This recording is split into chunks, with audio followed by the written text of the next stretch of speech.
You can control what you broadcast. Therefore, you can control what comes back to you in response to what you're broadcasting. You can be the deliberate creator of your own experience. Most of you aren't, not always.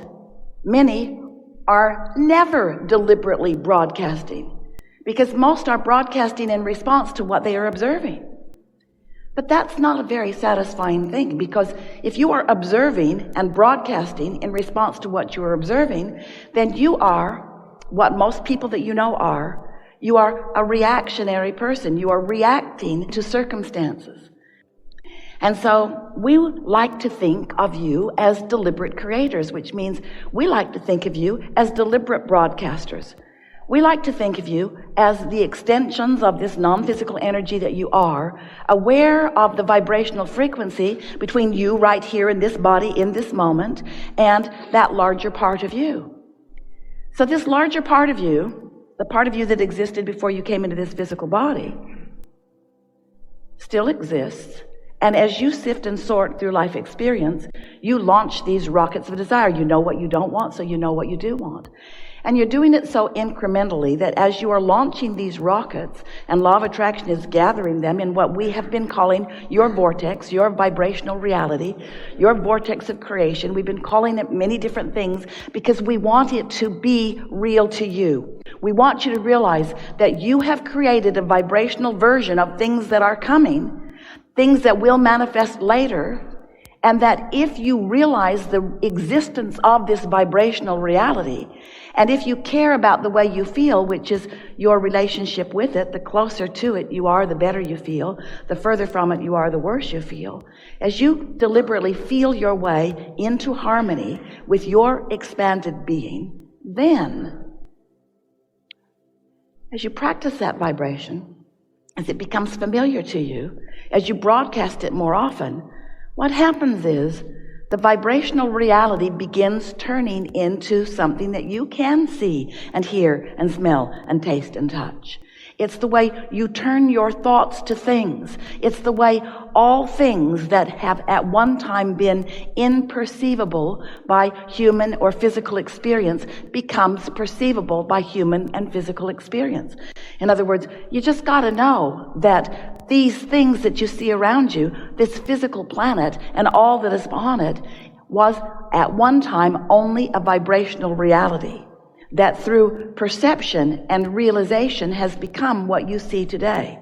Now we know it's hard to get your thoughts around that. We know that what you want to do is look at things and respond to them. We know that you want to use your physical senses in order to devour the magnificence of what you have around you. And we want that too. But we want you first to understand your vibrational basis and to do something about making sure that moment by moment you are in vibrational sync with who you really are, which means you are more prone to love than to hate.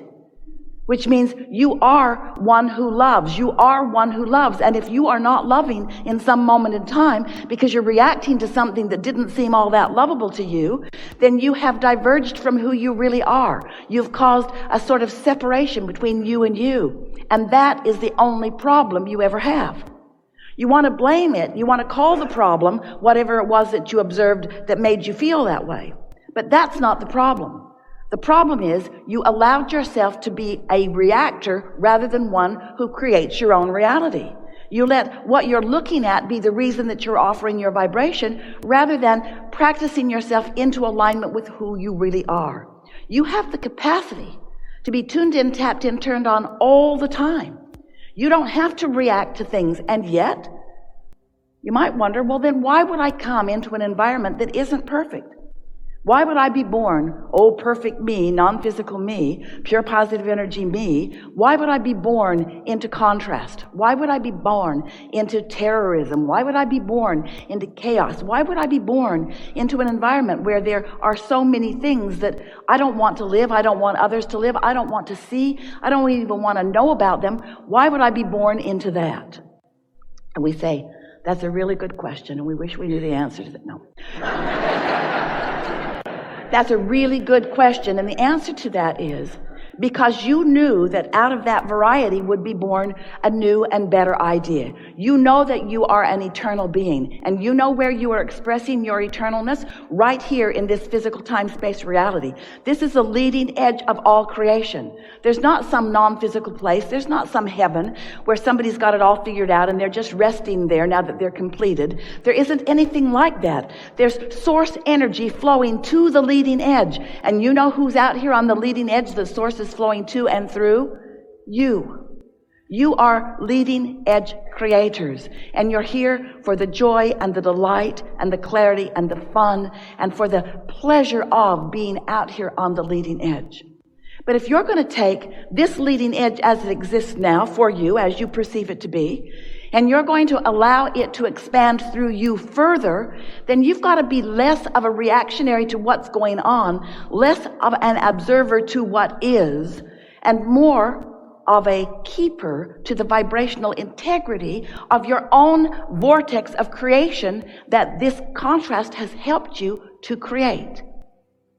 In other words, the contrast has caused you to create a vibrational reality that really equals who you now really are vibrationally. And you might not think that that's very important, but it is so important, because who you really are vibrationally, who that inner being part of you has become because you've lived in this body and sorted and sifted and launched rockets of desires into this vibrational reality. The reason that that matters so much is because every emotion that you feel is about your, right now in this body, this personality, relationship with this vibrational reality. It matters so much because you have become more than you have so far allowed yourself to realize. You are richer than you know. You have prosperity that we can't even describe. There is a clarity about you and a knowing of who you are. There is a value understood. There is a blessed being that exists that is really you. There is prosperity and abundance and clarity and love and relationships in your vibrational reality that you are going to realize, provided you are broadcasting a signal that matches the signal that that reality is broadcasting. And make no mistake, that reality, that vibrational reality is broadcasting a signal, because your inner being is smack dab in the middle of it, sending out the signal. And the reason that you feel the way you feel all day, every day, is because you're either resonant with that signal or you're not. You are either aligned with it or you are not. You're either allowing your vibration to harmonize with it, or you are resisting it by some belief that you've picked up along your physical trail. So what is it that hinders? What is it that keeps you from realizing all of this prosperity and all of this abundance of all nature of things? What is it that ever keeps you from realizing it? It's very simple. Your attention to what is. Because you cannot hold steady the vibrational frequency of what is and be a vibrational match to the vibrational frequency of this vibrational reality that is the true what is.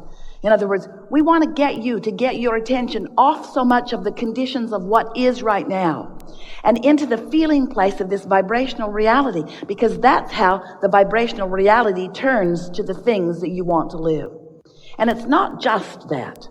That vibrational reality will turn to the things. You say, oh, Abraham, I sort of kind of get this, but I sure would like you to help me get my vibrational reality. I would like to get that money out of that vortex and into the bank. I would like it to be more tangible. I can be happy for a little while just knowing that it's there, but wouldn't it be ever so much better for me if I could spend it, if I could take pleasure from it, if I could have it, if I could be it and do it and have it? And we say, yes, that was your plan all along. That's the way it's supposed to be. And the only thing that holds you apart from the creation of the more that you have already accomplished is that you keep looking at the less that is manifested so far. If your attention is upon what is, you are holding yourself apart from what would become if you weren't all wadded up in what is. Does that sort of make sense to you? And so what is, let's talk about what is just for a little bit. What is it's what you believe to be. It's what you believe to be. And why do you believe it to be? Because it is. Esther said to us in the early days as we were explaining these early concepts to her, she said, but Abraham, it's true. It doesn't feel good when I look at that, but it is true. And isn't there some value in giving my attention to things that are true? Shouldn't I be objective? Shouldn't I weigh the pros and the cons and the pluses and the minuses? And shouldn't I be factual? Shouldn't I tell the truth about what is? And we said, well, the thing about that is that when you do that about what is, you hold what is right there. So what is can't expand beyond that because your vibration doesn't let it. Your belief, a belief, is just a thought you keep thinking. And so if you're observing it, you offer the vibration. If you observe it, you offer the vibration. As you offer the vibration, then it is. And you say, well, see there? See there? That's how it is. And we say, but you didn't come to observe, you came to create. You are not one who faces reality, you are one who creates reality. And so we're just wanting to shake things up a little bit with you and help you realize that you are a creator. You are a magnificent creator, and you have the energy that creates worlds flowing through you. And everyone whom you have ever known who has been physical, who has now reemerged into non-physical, is aware of you and looking forward into your leading edge time-space reality with you. Looking forward with you. Looking forward. Those are really good words. Looking forward, looking forward, looking forward. Not looking at what is, looking forward. So sometimes you say, well, I'm looking forward to having more money, or to living over there, or to being with this person, or I'm looking forward to these changes in my life experience. And we say, if you really are looking forward, then you're not talking so much about what is. You're not comparing where you are to where you want to be, because when you compare where you are to where you want to be, in that comparison, you're offering a lot of vibration about where you are. So you're broadcasting about where you are. And as you keep broadcasting about where you are, you can't move to where you want to be because you are broadcasting about where you are. And so some of the things that make you prone to broadcasting about where you are is you want to explain to somebody why you're where you are. First thing you do when you get together with someone new, tell me about yourself. And we say, don't do it. Don't do it. Don't do it. Don't do it. Where have you been before I met you? Don't do it. Don't explain anything. Tell me about yourself. Don't do it. Resist the temptation to justify why you are where you are. Well, it's a long story. Let me start at the beginning. And let me explain to you all the hardships that I have lived that have resulted in where I now stand. And we say, where you now stand is evident to the entire universe. From where you are now standing, you are broadcasting a signal that law of attraction is responding to. And so it's evident who you are. It's evident because nothing other than what you are broadcasting can be being experienced by you. So if you could just not feel defensive, not try to justify or rationalize where you are in relationship maybe to where you want to be, but instead you could just be one who looks forward, not looking forward in the sense of creating more stuff that you then might want to observe, although that certainly will be the experience. Money's going to pile up, and so is everything else that you want. It just has to come to you. It has to come to you. It is law. But not only will all of these manifestations be your experience where you can see them and hear them and smell them and taste them and touch them, and so will others. Others will be able to observe them too once you allow yourself to realize them fully. But it's not just the manifestation of that stuff and those experiences that we are looking forward to, you looking forward to experiencing. It is also that this never-ending, exhilarating path of moving forward is what life really is. You knew it when you came. You knew that life would cause you to expand, and you knew that the fun part, you knew that the sweet spot, you knew that the rich zone, you knew that the place that you wanted to be was on that path where the thoughts are turning to things.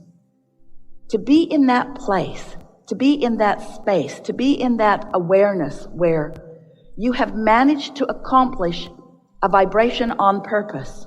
And now you are witnessing the universal response to your clear vibration.